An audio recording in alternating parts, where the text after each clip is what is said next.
Haqiqatan o'ylab boqmabdikanmizmi do'stlar? Shangjaoni mayga solib zal qilgandan keyin hammamiz shundoq yoqtirib yeydigan yemaklik tayyor bo'lganini. Muhim yeri bo'lsa faqat 2 xil material ketadi. Qilish usuli nihoyat oddiy bo'lib, bir qatam ko'rsangiz cho'qim o'rganaysiz, ham sugunish boshlaylik ketdi.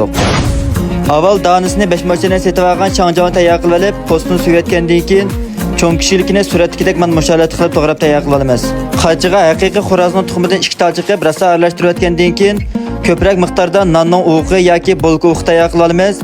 Shangjaoni avval tuxumga, ondan bolka o'g'iga rosa aralashtirib etib, sizlarga palat qilib turayotgan haqiqiy tosh materialdan ishlangan chaplashmas qazimizga ko'proq miqdorda may qo'yib olamiz. Ishlatganim bo'lsa al-nurining bulg'anmadan xoli tuvan besim, tuvan temperaturada siqilgan yeshil o'lchimidagi 1-darajalik zarang'izmayi. Mayni 6 daraja qizitib tayyor qilib olgan shangjalarimizni silib, oltgayni o'rib, zali qilib, churuk holat kelgandan keyin suzib olsak bo'ladi.